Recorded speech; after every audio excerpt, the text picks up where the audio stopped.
여러분 안녕하세요. 오늘은 정말 충격적인 사례들을 소개해 드릴 거예요. 지난달에 제가 한 분을 만났는데요. 72세 되신 분이었어요. 처음 뵀을 때 정말 놀랐어요. 왜냐하면 이분이 대기업 임원 출신이시거든요. 30년 넘게 일하시고 억대 연봉 받으시고 퇴직금도 3억 원 받으셨대요. 정말 잘 나가셨던 분이에요. 그런데 지금은 어떻게 사시는지 아세요? 월세 40만 원짜리 원룸에 사세요. 그것도 월세를 못 내서 밀린 적이 여러 번이래요. 제가 깜짝 놀라서 물었죠. 어떻게 이렇게 되신 거예요? 퇴직금도 많이 받으셨잖아요. 그랬더니 이분이 한숨 쉬시면서 이렇게 말씀하시는 거예요. 내가 너무 순진했어요. 3억이면 평생 살 줄 알았어요. 그런데 6년 만에 다 날렸어요. 여러분, 이게 남의 일 같으세요? 아니에요.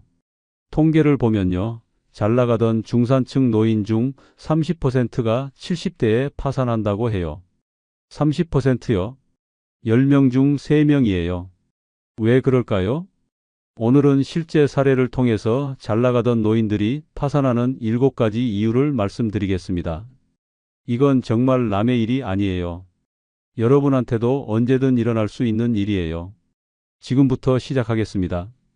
첫 번째 사례, 자녀 사업 자금 지원입니다. 내 아들은 다를 거야 라는 착각이죠. 실제 사례를 들려드릴까? 서울에 사시는 67세 김 씨 이야기입니다. 이분은 공무원으로 35년을 근무하시고 퇴직금으로 3억 원을 받으셨어요. 그리고 연금도 월 200만 원 나오셨어요. 정말 여유로운 노후를 준비하셨던 거죠. 그런데 아들이 찾아왔어요. 33세 된 아들이요. 아들이 이러는 거예요. 아버지, 저 사업하고 싶어요. 카페 차리려고 하는데 자금이 필요해요. 김 씨는 처음엔 망설이셨대요. 퇴직금을 사업에 쓰는 건 위험하다는 걸 아셨거든요. 그런데 아들이 계속 설득하는 거예요. 요즘 카페 정말 잘 돼요. 제 친구도 카페에서 대박 났어요. 아버지, 제가 꼭 성공해서 효도할게요. 김 씨는 결국 허락하셨어요. 내 아들이니까, 다른 사람 아들들보다 똑똑하니까 잘할 거라고 믿으셨던 거죠. 3억 원 중에서 2억 원을 아들한테 줬어요. 아들은 강남에 카페를 오픈했어요. 인테리어에 5천만 원, 설비에 3천만 원, 보증금에 7천만 원, 그리고 나머지는 운영비로 썼어요. 처음 석 달은 괜찮았대요. 손님도 좀 오고 매출도 나오고. 아들이 전화해서 그러더래요. 아버지, 장사 잘 돼요. 곧 본전 뽑을 것 같아요. 김 씨는 정말 기뻤대요. 역시 내 아들이야, 잘하네. 그런데 4개월째부터 달라지기 시작했어요. 손님이 줄어드는 거예요. 왜냐하면 바로 옆 건물에 프랜차이즈 카페가 들어왔거든요. 스타벅스요. 손님들이 다 스타벅스로 가는 거예요. 매출이 반으로 뚝 떨어졌어요. 한 달에 600만 원씩 적자가 났어요. 아들이 또 전화했어요. 아버지, 지금 조금만 버티면 돼요. 조금만 더 도와주세요. 김 씨는 고민하셨어요. 그런데 이미 2억 원을 투자했는데 여기서 그만두면 다 날리는 거잖아요. 조금만 더 버티면 될 것 같았어요. 그래서 남은 1억 원 중에서 5천만 원을 더 줬어요. 아들은 그 돈으로 6개월을 더 버텼어요. 그런데 결국 안 되더래요. 1년 만에 문을 닫았어요. 총 2억 5천만 원이 날아간 거죠. 그런데 여기서 끝이 아니에요. 아들이 개인적으로 대출도 받았어요. 5천만 원을요? 카페 운영하면서 생활비가 부족해서 받은 거래요. 그 빚을 누가 갚아야 할까요? 결국 김 씨가 갚아야 했어요. 남은 5천만 원으로요. 결국 김 씨는 3억 원을 다 잃으신 거예요. 지금은 연금 200만 원으로만 생활하고 계세요. 그것도 빠듯하대요. 이분이 이렇게 말씀하시더라고요. 내 아들은 다를 거라고 생각했어요. 남의 자식들은 사업 망해도 내 아들은 똑똑하니까 성공할 줄 알았어요. 그게 착각이었어요. 여러분, 통계를 보면요. 자녀 사업 지원 후 파산하는 노인이 1년에 3만 명이 넘는데요. 왜 그럴까요? 부모는 자녀를 맹목적으로 믿거든요. 그런데 현실은요, 창업 성공률이 30%밖에 안 돼요. 10번 하면 7번은 망하는 거예요. 전문가들은 이렇게 말해요. 투자와 지원은 달라요. 투자는 돌려받을 돈이고 지원은 줄 돈이에요. 노후 자금은 절대 투자하면 안 돼요. 기억하세요. 자녀 사업에는 절대 노후 자금을 투입하면 안 됩니다. 두 번째 사례 보증입니다. 친구인데 설마라는 순진한 생각이죠. 실제 사례를 들려드릴까? 부산에 사시는 70세 박 씨 이야기입니다. 이분은 중소기업 사장으로 일하시다가 은퇴하셨어요. 평생 모은 재산이 4억 원 정도 됐어요. 집도 있고 예금도 있고 정말 여유로우셨죠. 그런데 고등학교 동창 친구가 찾아왔어요. 40년 지기 친구예요. 평생 같이 술 마시고 여행 다니고 정말 가까운 사이였어요. 친구가 이러는 거예요. 내가 사업을 확장하려고 하는데 은행 대출 받으려면 보증인이 필요해. 내가 좀 서줄 수 있어? 형식적인 거야. 절대 폐 안 끼칠게. 박 씨는 망설였어요. 보증은 위험하다는 거 알고 계셨거든요. 그런데 친구가 계속 부탁하는 거예요. 우리 40년 친구잖아. 나를 못 믿어? 사업 잘 되면 내가 꼭 보답할게. 박 씨는 결국 보증을 섰어요. 40년 친구니까 설마 하는 마음이었죠. 금액은 2억 원이었어요. 친구는 그 돈으로 사업을 시작했어요. 처음 1년은 괜찮았어요. 친구가 가끔 전화해서 잘 되고 있다고 했어요. 박 씨는 안심했죠. 역시 친구는 믿을 만해. 그런데 1년 반쯤 지났을 때 은행에서 연락이 왔어요. 보증인이신데 채무자가 대출금을 갚지 않고 있습니다. 보증인께서 갚으셔야 합니다. 박 씨는 깜짝 놀라서 친구한테 전화했어요. 그런데 친구 전화가 안 받아지는 거예요. 계속 전화했는데도 안 받더래요. 나중에 알고 보니까 친구 사업이 망했대요. 6개월 전에 이미 망했는데 박 씨한테는 말 안 한 거예요. 그리고 잠적했어요. 연락도 안 되고 집도 비워져 있고 결국 박 씨가 2억 원을 갚아야 했어요. 은행은 가차 없었어요. 보증인이 책임지는 거라고 안 갚으면 재산 압류한다고 했어요. 박 씨는 어쩔 수 없이 집을 팔았어요. 4억 원짜리 집이었는데 급하게 팔다 보니까 3억 5천만 원에 팔렸어요. 거기서 2억 원 갚고 남은 돈으로 작은 아파트를 샀어요. 그런데 거기서 끝이 아니에요. 이사 비용, 중개 수수료 이런 거 다 하다 보니까 예금도 다 써버렸대요. 결국 박 씨는 4억 원 있던 재산이 1억 5천만 원으로 줄어든 거예요. 2억 5천만 원을 잃은 거죠. 그리고 그 친구는요? 아직도 연락이 안 된대요. 박 씨는 이렇게 말씀하시더라고요. 40년 친구를 믿었는데 친구는 나를 이용한 거예요. 친구는 어디 가서 잘 살고 있는데 나만 거지 됐어요. 통계를 보면요. 60대 이상이 보증 때문에 떠하는 빚이 평균 1억 3천만 원이래요. 그리고 그 빚 때문에 파산하는 경우가 정말 많아요. 전문가들은 경고합니다. 보증은 곧 채무예요. 보증 서는 건 내가 빚지는 거랑 똑같아요. 절대 서면 안 돼요. 기억하세요. 친구든 가족이든 보증은 절대 서면 안 됩니다. 세 번째 사례, 재혼 배우자의 빚입니다. 늦은 사랑의 대가죠. 실제 사례를 들려드릴까? 대구에 사시는 72세 이 씨 이야기입니다. 이분은 68세 때 부인을 여의셨어요. 정말 외로우셨대요. 자녀들은 다 독립했고 혼자 지내시니까 우울증도 오고 그러다가 69세 때 복지관에서 한 여자분을 만나셨어요. 65세 되신 분이었는데 정말 밝고 상냥하셨대요. 둘이 자주 만나게 됐고 1년 후에 재혼을 하셨어요. 이 씨는 정말 행복하셨대요. 다시 사랑을 하게 됐고 외롭지도 않고 재산도 넉넉했어요. 집도 있고 예금도 2억 원 있고 그래서 재혼 상대방도 경제적으로 부담 없이 받아들이셨던 거죠. 그런데 결혼 1년 후에 문제가 터졌어요. 어느 날 집에 낯선 사람이 찾아왔어요. 채권자였어요. 부인이 8천만 원 빚이 있는데 안 갚고 있다는 거예요. 이 씨는 깜짝 놀라서 부인한테 물었죠. 이게 무슨 일이야? 빚이 있었어? 부인이 울면서 고백하더래요. 미안해요.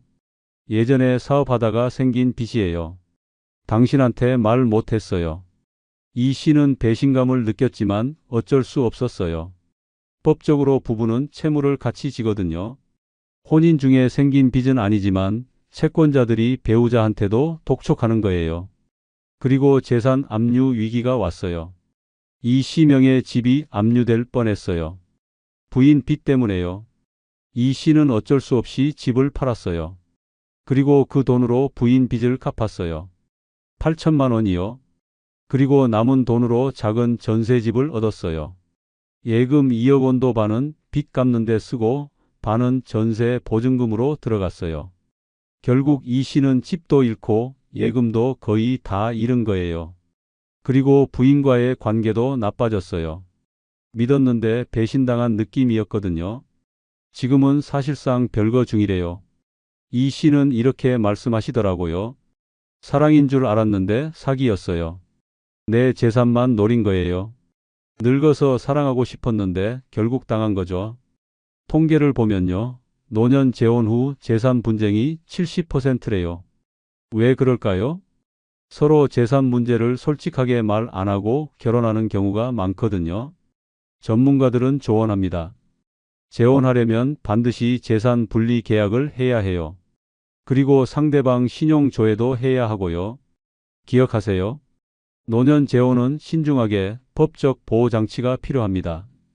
네 번째 사례, 고수익 투자 사기입니다. 은행보다 높은 이자라는 달콤한 유혹이죠. 실제 사례를 들려드릴까? 광주에 사시는 74 세정씨 이야기입니다. 이분은 평생 전략하고 모으셔서 2억 5천만 원을 모으셨어요. 은행 정기 예금에 넣어뒀는데 이자가 1년에 3%밖에 안 됐어요.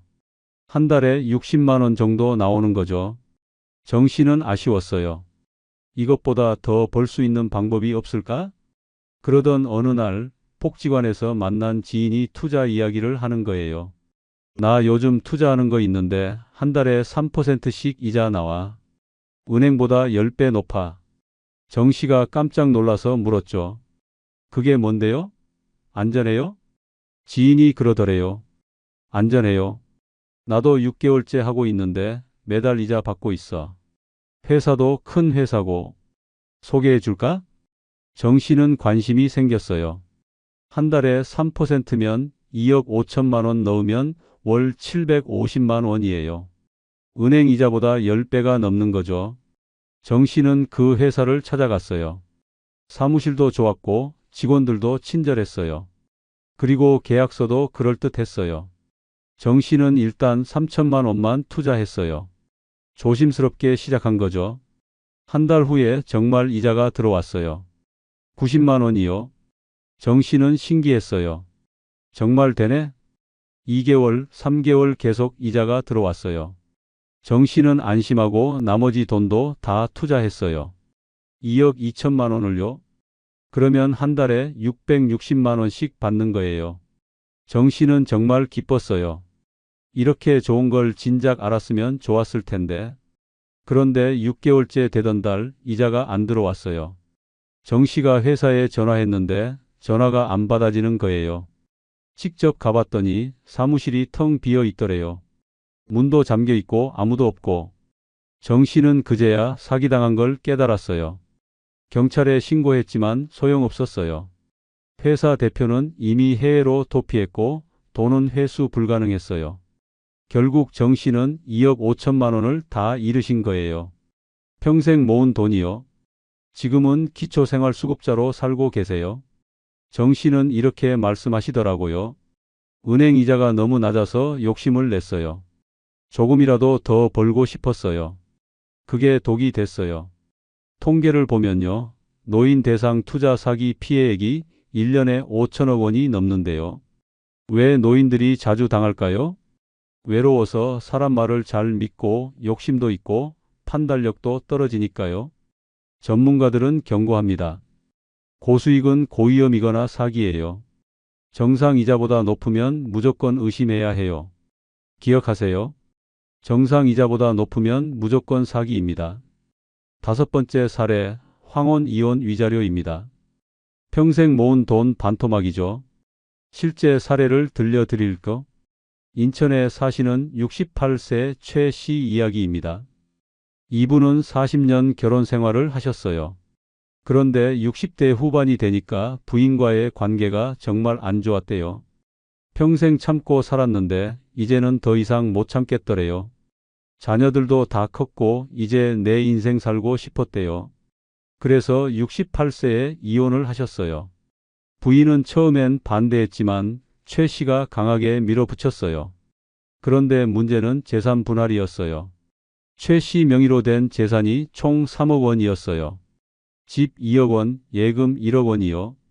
부인이 재산 분할 소송을 냈어요. 결혼 생활 40년 동안 같이 모은 재산이니까 반은 자기 거라는 거죠. 법원도 부인 편을 들었어요. 재산의 50%를 부인한테 주라고 판결했어요. 1억 5천만 원이요. 그리고 위자료도 청구했어요. 최 씨가 먼저 이혼 요구했으니까 정신적 피해를 배상하라는 거죠. 위자료로 5천만 원을 더 주라고 했어요. 결국 최 씨는 총 2억 원을 부인한테 줘야 했어요. 3억 원 중에서 2억 원을 준 거니까 남은 건 1억 원이에요. 그런데 여기서 끝이 아니에요.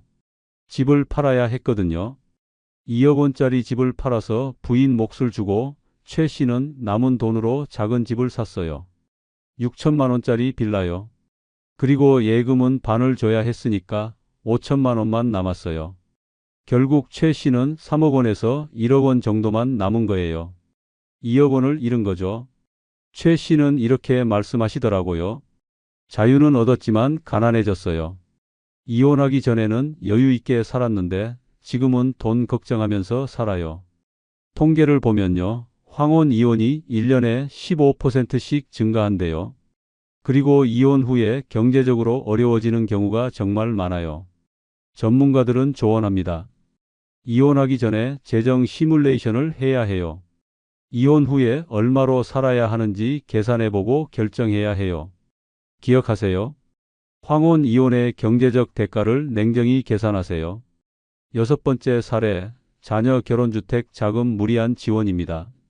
내 자식인데라는 마음이죠. 실제 사례를 들려드릴까? 대전에 사시는 65세 강 씨 이야기입니다. 이분은 자녀가 둘이에요. 딸하고 아들이요. 3년 전에 딸이 결혼을 했어요. 강 씨는 딸한테 결혼 자금을 줬어요. 예단, 예물, 혼수 다 해서 5천만 원이요. 딸이 좋은 사람 만나서 행복하게 사는 거 보니까 정말 기뻤대요. 그리고 1년 전에 아들이 집을 사겠다고 했어요. 결혼은 안 했는데 집값이 계속 오르니까 미리 사두고 싶다는 거예요. 집값이 3억 원인데 대출을 2억 원 받으면 1억 원만 있으면 된다고 했어요. 아들이 강 씨한테 부탁했어요. 아버지 1억 원만 도와주세요. 제가 나중에 꼭 갚을게요. 강 씨는 고민했어요. 예금이 2억 원 있었는데 1억 원을 주면 1억 원밖에 안 남는 거잖아요. 그런데 아들이 계속 부탁하니까 결국 줬어요. 내 아들인데 집 사는 거 도와줘야지. 결국 강 씨는 딸한테 5천만 원, 아들한테 1억 원, 총 1억 5천만 원을 자녀들한테 준 거예요. 남은 건 5천만 원뿐이에요. 강 씨는 이렇게 생각했어요. 나는 연금도 있으니까 괜찮아. 연금으로 살면 돼. 그런데 현실은 달랐어요. 연금이 월 120만 원 나오는데 이것만으로는 생활이 안 되는 거예요. 집은 있으니까 월세는 안 내지만 관리비, 식비, 병원비 쓰면 부족해요. 결국 예금을 조금씩 까먹게 됐어요. 그리고 70세가 됐을 때 예금이 다 떨어졌어요. 강 씨는 어쩔 수 없이 다시 일을 시작했어요. 70세예요. 아파트 경비로 일하고 계세요. 한 달에 150만 원 받아요. 연금이랑 합쳐서 270만 원으로 생활하는 거죠. 강 씨는 이렇게 말씀하시더라고요. 자식들은 잘 사는데 나는 70에 경비 일해요. 자식들한테 준 돈 아까워요. 그 돈 있었으면 편하게 살았을 텐데. 통계를 보면요.